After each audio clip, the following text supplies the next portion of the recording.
I have a superstitious mom.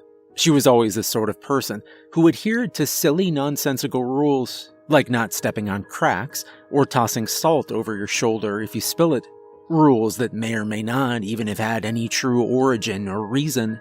Things that people follow blindly, even though we all know there are absolutely no consequences for breaking, but follow anyway. One of my earliest memories actually involves my mom nervously demanding that I hold my breath until she says otherwise. I don't remember where we were coming home from late at night, but Mom and Dad were in the front seat, and I was in a car seat, half asleep. Then she said urgently, "Jason, hold your breath." She'd smacked Dad on the arm. "You too, please, just do it." Then she'd gulped in a big breath and held it as we traveled on down the foggy night road. Once she released her breath and said, "Okay." My dad laughed. He was used to her superstitions and normally just went along with it to make her happy. "Why'd I have to hold my breath, Mommy?" I'd asked. Mom swiveled in her seat to look at me. "Because we were getting ready to pass a graveyard. Didn't you see it?" I hadn't seen it, which I was glad about. It probably would have spooked me out. I shook my head. "Well, anytime you pass a graveyard at night, you must hold your breath until you make it safely past." I frowned and wrinkled my nose. "You do? Why?" I asked. She gave me a serious look. "Son, you just do, that's why. To be safe. That's why it's so important to always pay attention to your surroundings." Sometimes I think back to that, and I laugh a little. To think it's important to pay attention to your surroundings for the sole purpose of knowing when you're passing a graveyard. It's sort of funny. Do you know what it takes to get hired at a graveyard? Like, as a job? Well, actually, in my case, it took exactly no effort. It took my dad drinking coffee with the city workers at the local diner on Sunday mornings and volunteering me when they said that they needed a part-time groundskeeper. I didn't particularly care for the idea, but I did like money. And spring had come, so the weather was getting pretty nice. So, I guess I didn't mind too much when I started working Monday, Wednesday, Fridays after school, and Saturday mornings at our town's small cemetery. I'd go and prune bushes, pick up fallen tree limbs, cut the grass, eat carefully around tombstones. I was a teenager, but I was a pretty nice kid. I felt respectful of the place's residents, and I treated the grounds with proper reverence. I even came to enjoy the job. Sometimes when I came, there would have been a funeral at some point earlier in the day. The casket would be lowered into the ground, and the mourners gone by the time I arrived. But the grave would be uncovered with a pile of dirt still next to the chasm in the earth, waiting to be filled in. Or I would arrive on a Saturday to find a grave or two dug, a deep, perfect rectangle, awaiting a funeral later in the day, yet to have a casket lowered in. I hated to admit it, but I always liked the smell of the freshly dug graves. It generated a natural, earthy scent. Sometimes, I felt the graveyard smelled old and stale, and also a little like an old lady, due to the mixture of flower arrangements, both growing and wilting away. It was probably all in my head. I supposed it was normal to just think that a graveyard smelled odd, well, because a graveyard was an odd place. Nonetheless, I liked the ageless smell of the fresh-turned earth. I never saw anybody digging the graves. Month after month passed, and I never so much as caught a glimpse of anyone doing it. I also wondered why the graves were left open after a funeral, why the gravedigger didn't come and fill it in right away. It seemed sort of eerie, and maybe a safety hazard. Normally, I was alone in the graveyard during my short shifts, but once in a while I would cross paths with another city worker who'd come in on some sort of errand or task. The guy who sort of ran the graveyard, if that's a thing, was a grumpy old guy who never had much to say. One Saturday morning, I asked him about the gravedigger. "Hey, George," I asked, "how come you never see the guy who digs the graves around here?" They were in a small office next to the main mausoleum, and George's eye shot up from the stack of papers he was shuffling through. "What kind of question is that?" He grunted. I shrugged. I don't know. Just curious, I guess. George gave me a sharp look, staring at me for a second. He works at night. He finally barked. Oh, always? Like he never needs a night off to work in the day instead? He was glowering at me then. Boy, it's a job for the nighttime. Now, if you ain't got nothing to do, I reckon you should just skedaddle. So, from then on, I got sort of obsessed with the gravedigger. Thinking of it as a job that had to be done strictly at night just made it all the more strange and alluring to me. Who was this person? What had drawn him to this sort of work? What was he like if he'd been spending a lot of time at night, all alone, digging graves? What did he look like? Why? Why on earth did he do this? I talked to my friend Jacob about it. I told him one day about all the open graves that popped up in the morning time, what grouchy old George had told me about the night gravedigger, and my general fascination with this person. Jacob stared at me blankly. Dude, you're nuts. I laughed. Seriously, I think working in the graveyard has gotten to you. I need to tell your parents to make you quit that job. I chuckled again. Nah, it's a surprisingly okay job. Nothing creepy or like crazy making has ever happened. I bugged out my eyes and lurched at him playfully. He ducked out of my way. Seriously though, I continued, don't you ever think about what certain jobs are like? Like being a garbage collector or an NFL football player? Those are two really random selections, but yeah, I guess. I kind of think a lot about law enforcement. I might like to go that route when I'm older. See, that's exactly what I mean. You think about jobs and wonder what the job is like, and maybe about what sorts of people do certain jobs, right? Jacob shrugged. Yeah, I guess. Seems legit. So, yeah, then you get what I'm saying. You're already thinking about a law enforcement career. What I want to know is, who wakes up one day and goes, boy, I really feel passionate about pursuing a career in the field of digging graves? Jacob cracked up laughing. Okay, yeah, I guess I see your point. So the guy never comes around except late at night? There's literally no way you could get to meet him? I don't think so. So, I guess you have to go there at night then. I frowned. There is no way I could get out late at night unnoticed. And anyway, it's illegal to go in a cemetery past dark if you don't work there. Dude, you do work there, Jacob informed, rolling his eyes. Well, I mean, it wouldn't be my time to work, so it wouldn't be okay for me to be there. And look, anyway, don't you think it might kind of freak him out if someone just showed up late at night? Jacob thought about it for a minute.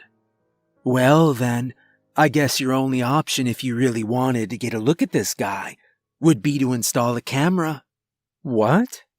I asked. Sure, just a little motion-activated camera, like a Ring doorbell or something.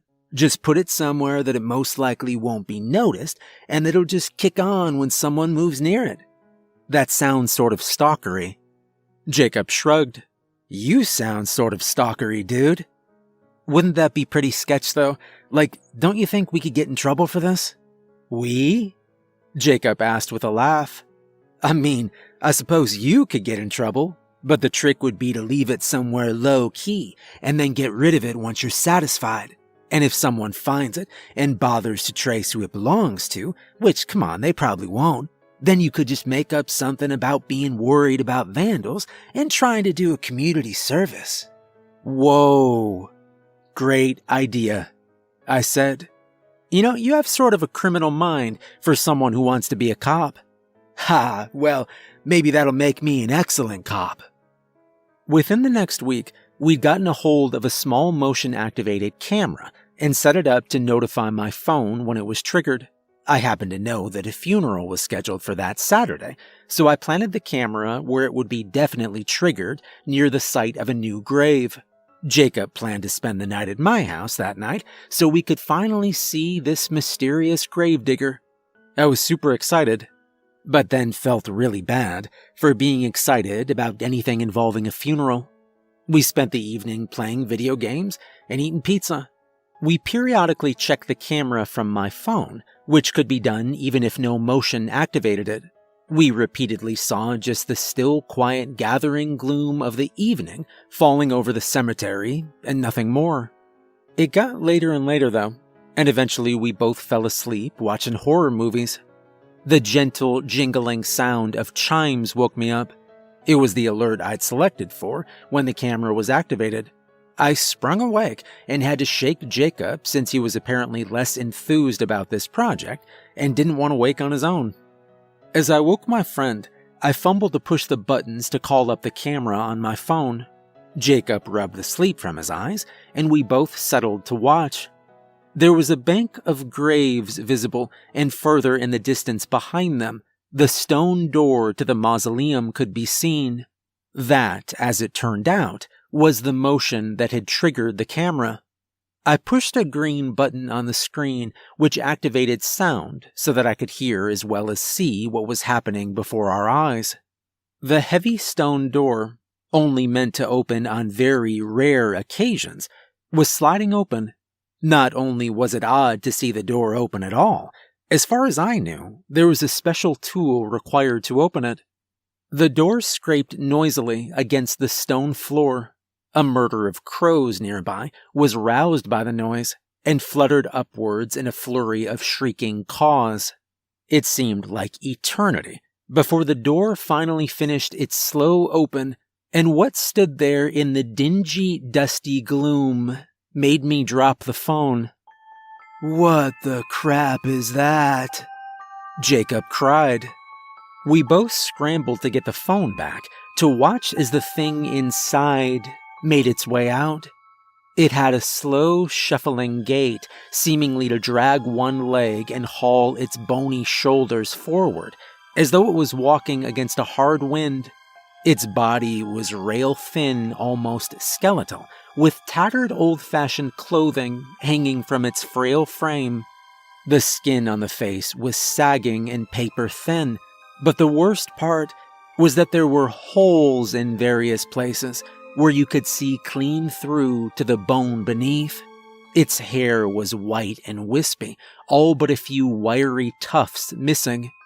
It had gaping black sockets where eyes should have been, but instead, only empty darkness pointed out toward the night. My heart was beating 1,000,000 miles per minute. Jacob punched my arm. "Dude, what the heck is happening right now?" My wide eyes remained glued to the nightmare depicted on the screen. "I have no idea." The thing moved forward, and after an eternity, it finally reached the gravesite scheduled to be excavated for tomorrow's funeral. It stared down at the ground, and then dropped to its knees. Next, it began to claw at the black earth. Jacob and I watched in shock and horror as the thing slowly and methodically dug the grave. With his bare, clawed, skeleton hands. We watched mesmerized for a long time until finally Jacob spoke up. "Maybe we should call the cops. This is seriously messed up." Without taking my eyes from the screen, I replied, "I mean, that grave was scheduled to be dug tonight, and he's doing it. Doesn't it stand to reason the cops already know about this guy? He is the gravedigger." Jacob shook his head. No way this is legit. That guy is like a zombie or something." I shrugged, having no idea what to make of it. I can't believe I'm saying this, but yeah, it looks like a real-life zombie. Real dead zombie, you mean? And are you forgetting zombies eat people? I chuckled. Only movie zombies, Jacob. Oh, okay, yeah. You mean real-life zombies are nice, kind, old souls. Is that what you're saying? Please. Finally, I put the phone down. I don't know what this is, Jacob, but the city runs both the cemetery and the police department, And when I asked George about this, he acted all weird and secretive about it, and like it was just a well-known fact that graves are dug at night. So, whatever this is, I think that the people who run our town already know about it. Jacob frowned deeply. "What if it's dangerous?" he whispered. I shrugged. I don't know. I don't know what to think. Right now, it looks like it's just doing its job. After some more debate, we decided to put the phone away and sleep on it. The next day, the funeral would happen, the casket lowered into the grave, and the grave would be filled in the following night. So, we agreed that Jacob would spend the night again Saturday, and we would watch again to see what happened once there was a dead person waiting to be buried. The next morning, I reported for my shift. I gave the fresh grave and the mausoleum a wide berth and hurried to complete my tasks. The place had a whole new air of creepiness about it, and I was interested in getting the heck out. That night, Jacob and I were much more eager to go to sleep early. We fully expected to be woken by the chimes this time, and decided the best way to pass the time would be to sleep until it was zombie time. Plus, we were both exhausted from staying up so long watching the creature the night before. In fact, we named our zombie Clyde. As expected, we were both woken by the soft chime of my phone. This time, Jacob sprang to wakefulness as quickly as I did, and we called up the view of the camera. Clyde must be a creature of habit. He emerged from his strange apartment just as he had the night before, stiffly and slowly. He made his way to the grave he'd worked so hard to dig the night before. Only then did his routine change. The bony character dropped down into the grave. For a long time, there was nothing else to see. We were almost ready to give up and turn it off, when all of a sudden, Clyde's bony fingers emerged from the grave and dug into the earth. We watched with fascination and horror as Clyde rose from the grave. He hauled himself out of the earth, but the thing was, Clyde was holding an arm in his hand, and he was eating it. Oh my God. What is he doing? Jacob shrieked. And then we heard some noise from Clyde. He grumbled and moaned as he chewed on the arm. There were wet, sloppy sounds as the raw teeth gnashed between his ancient teeth, and snapping sounds as the sinewy flesh broke off the bone. His face was smeared with blood, dirt, and shadows of decay. I had the spinning, pounding rush of blood in my head, watching without believing what was happening.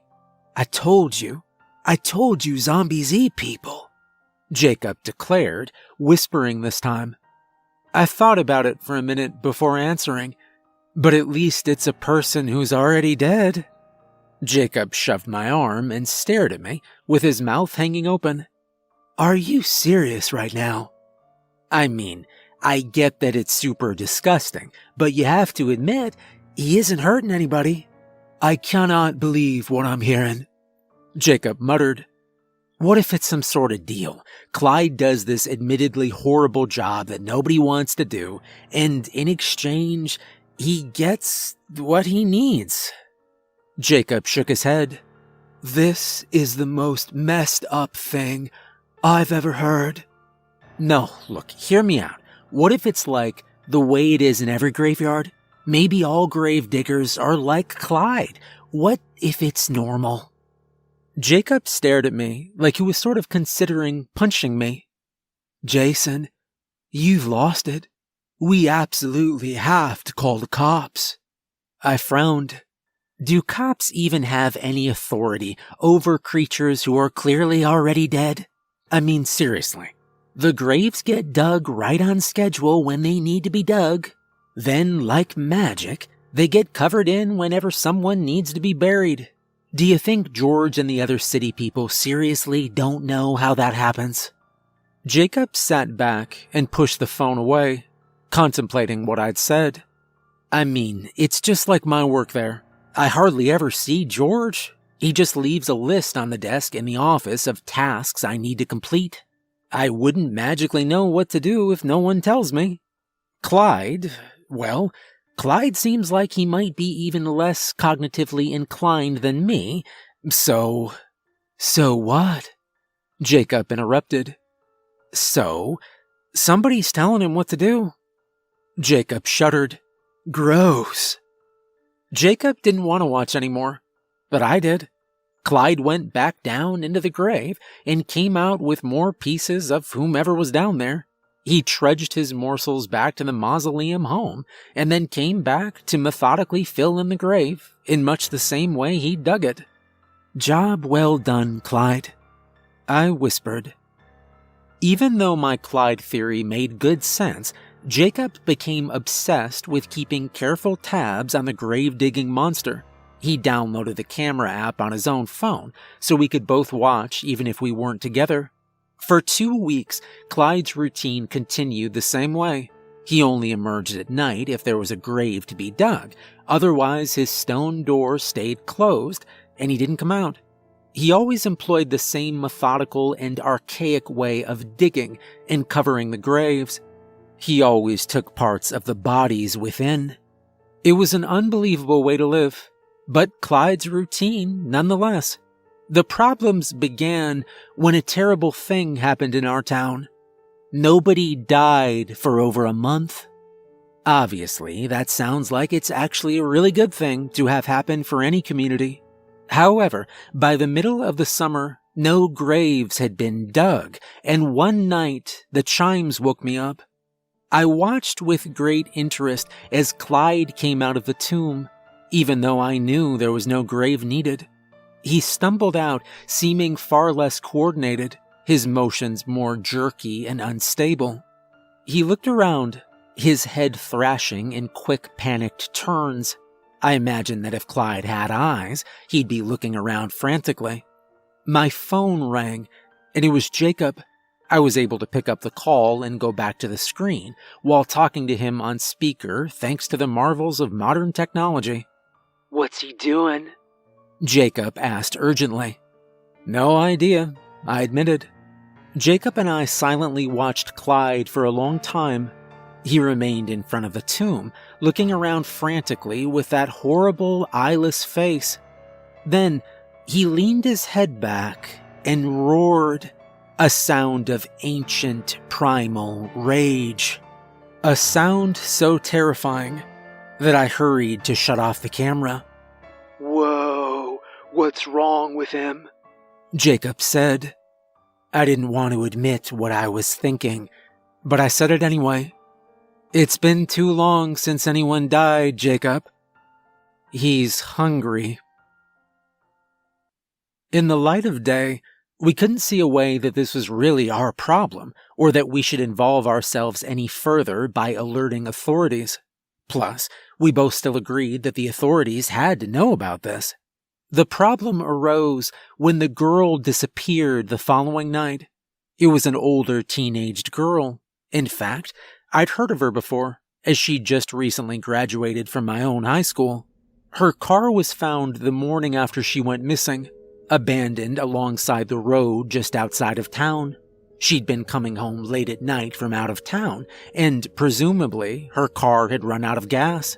Authorities assumed she'd gotten out to walk to town, and from there, they didn't know what happened to her. She could have been picked up, or something could have happened to her once she reached the city limits. There were no leads, but foul play had not been ruled out. The thing of it was, the night this girl would have gone missing, we were woken by the chimes. We'd watched as Clyde had shoved out of the mausoleum. We'd never seen him move so fast. He loped the opposite direction from the graves and was soon out of the camera's view. But it was only moments later when Clyde returned, and he was dragging a teenaged girl, her body limp and lifeless, her throat ripped open and dripping blood.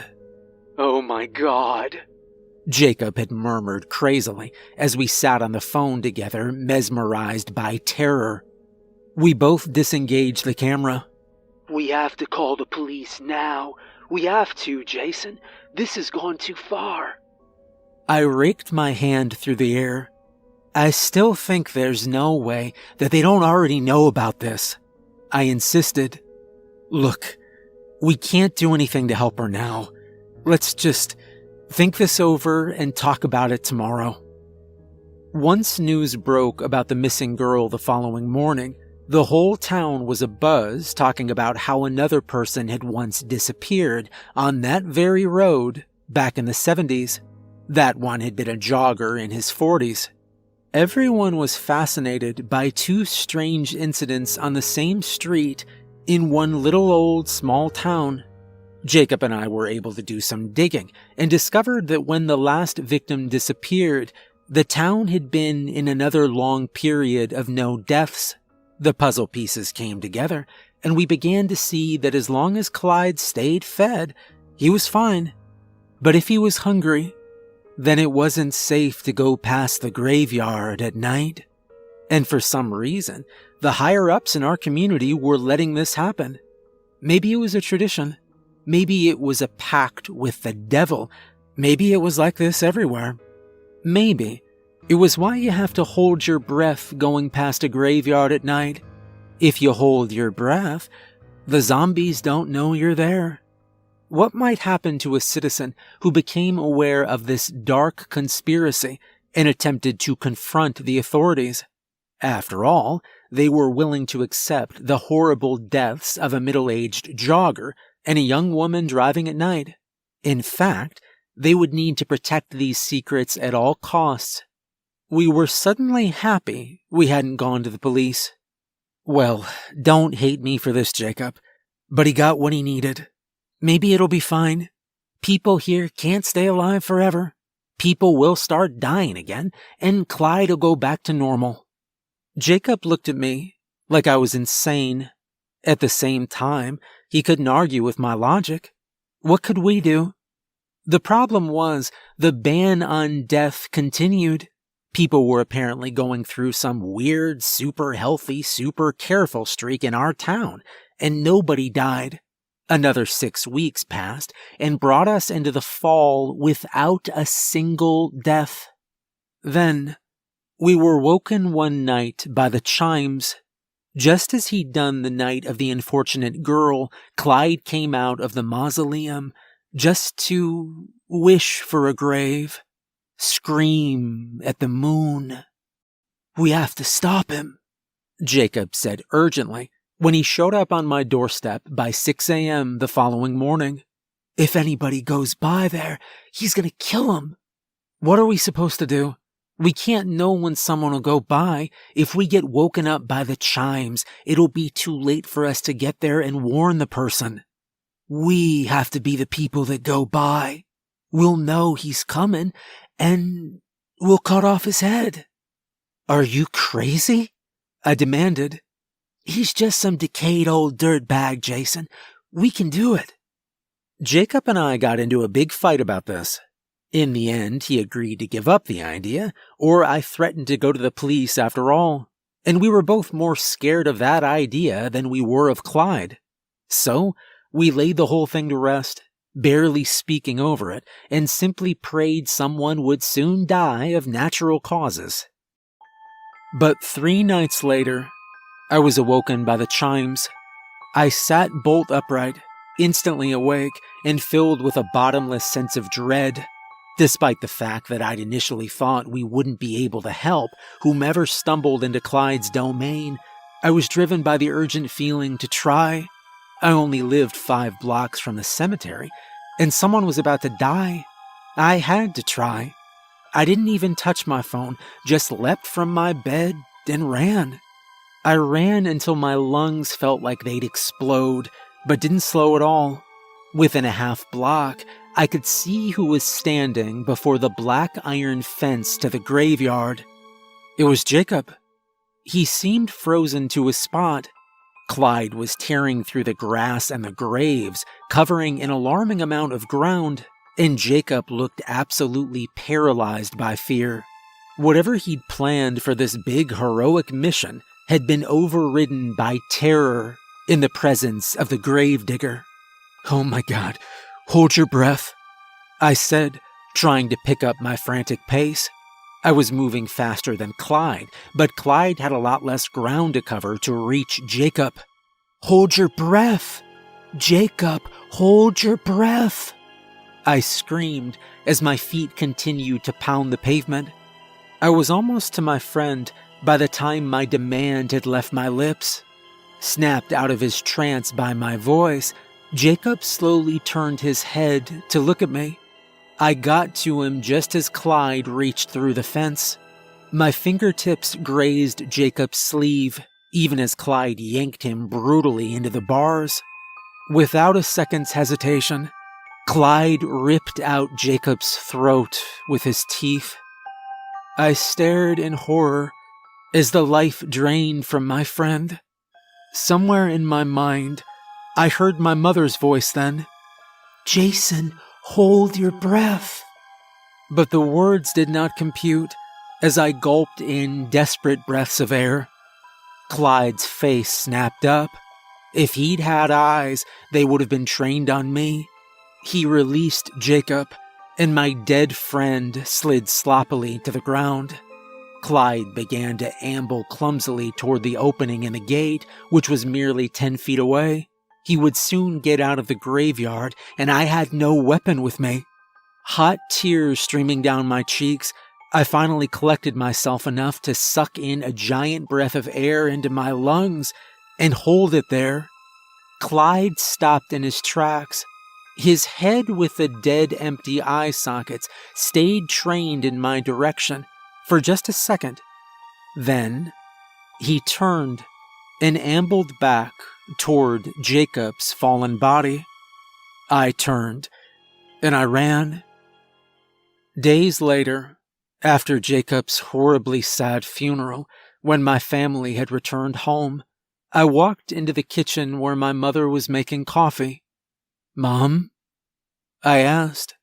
She turned and gave me a sad smile.